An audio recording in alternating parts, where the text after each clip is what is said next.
absolutely ridiculous.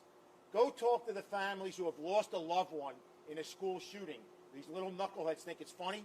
Go talk to those parents and see how funny this is. It's not. We're going to come and get you, and we're going to put you out for public embarrassment. And I know of a set of parents right now that they're looking at $11,000 each because somebody's paying this bill. Yeah, that clip now up to 7.5 million views right now on the Fox 35 TikTok page. And joining me now to talk about this is Volusia Sheriff Mike Chitwood. And Sheriff, we appreciate you joining us here on Fox 35 News Plus. Thank you for having me. So I just told you the numbers, 7.5 million views. This is clearly a message that is taking hold. What do you make of that? You know, I don't know. I know that we are all fed up as parents and grandparents and law enforcement officials on what we see as ineptitude in dealing with this problem. You know, last year in Volusia County, we had 357 school threats. This year, 3 weeks into school, we have already had 284, including 50 some odd on the same day. We've made 11 arrests. On Monday, the 7th Judicial Circuit, which is Volusia, Flagler, Putnam, and St. John's, every sheriff's office made one arrest for written threats to kill in school. I don't know where we're going wrong, but I know we have to do something, and I have to protect my students. I'm not worried about who's getting locked up. I'm not worried about their feelings. I'm not worried about all the other feel-good stuff. I have to focus on the other 99% of our students that are going to school to learn and do the right thing and enjoy that experience. And these threats do cause a large impact on parents and students, and it can be a frightening thing. I mean, think of this for a minute. Take law enforcement out of the equation. Take our response and the finances out of it. And I had a parent tell me something, and I really didn't realize this. Every time those threats come in, the majority of time, those schools go into lockdown mode. So if you have a young student in the lavatory, when a threat comes in, they're trained to go into the bathroom stall and climb up on the toilet so that they can't see their feet, God forbid, if somebody were to come in. And they could be in that position for an hour till we determine that all is clear. Parents aren't sending their kids to school when they see these threats. So the residual damage, the collateral damage is huge. These kids are growing up in a way they should never have to grow up. And a promise made in that video and a promise kept. You talked about perp walking the next kid to make one of these threats. We did see a video that you posted that we're showing right now that shows that you perp walking an 11-year-old child who is accused of making a threat. I'd like to get your reaction on what that was like, how you think that went.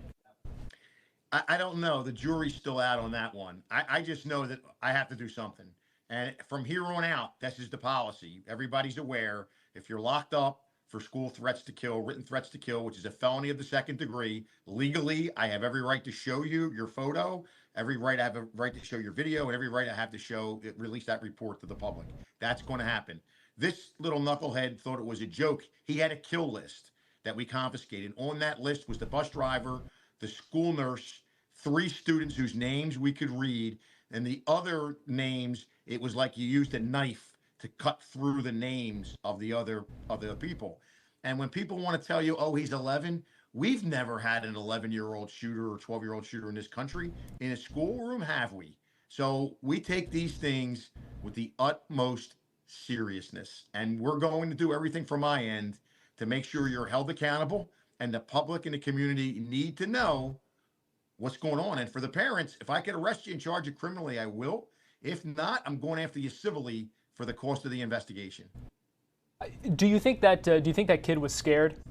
Do you think your message got across? I don't think he was scared. I think he was, I will say this, my deputy said he was very respectful. He spoke to them, yes, sir, no, sir. If he understood why he was being arrested, it was yes, ma'am, and no, ma'am. Now, I hope that maybe he understands the seriousness of this, but I hope that the other kids understand this as well, that this is not a joke. If I had it in my power, I would have them sentenced to spend time with the families from Parkland and Uvalde and up in Georgia and Columbine and sit across from those families and tell them what they did. Hey, this is what I did. I thought it was funny. And have those parents look back and explain to them how their child is never coming home again because they were massacred. Um, the $11,000 bill that you mentioned, are you going to try to go after the parents or try to get those to get those investigative costs paid for in this case? Yeah, in the case of Friday's incident, where we know two of those students were directly responsible for the overwhelming majority of those false tips that came in, we're looking at doing it either through the court system. When their kid goes through the court system, ask the judge to attach restitution to be paid back to Volusia County, the taxpayers that rolled the money out. If I can't do that, I have my legal staff looking right now. Is there any way civilly that I could sue those families to recoup the costs of what their failure to be a good parent is all about? And that's what this comes down to.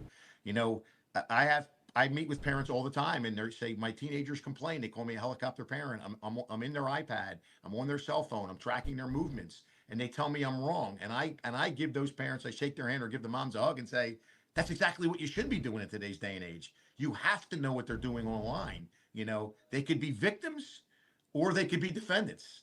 All depends on the way they're operating online.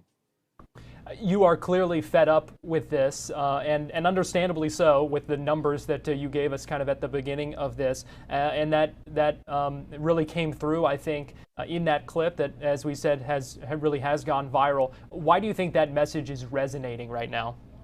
I think that parents are fed up. I really do. Parents are fed up of the way this whole thing is working.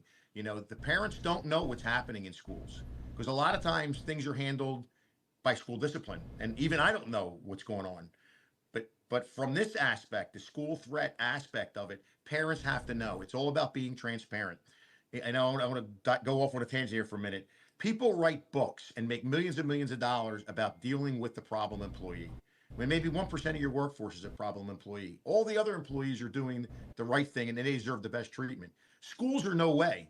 Same way. Why are we focusing on the 1% of troublemakers to the expense of the other 99% that are trying to do the right thing? You know, excommunicate the 1%, focus on the kids that are doing it the right way, and put the resources in to make them successful and make the schools as safe as they can. Like I said, I think people are just fed up. All right, Volusia Sheriff Mike Chitwood, we appreciate you joining us on Fox 35 News Plus. Thank you for the opportunity.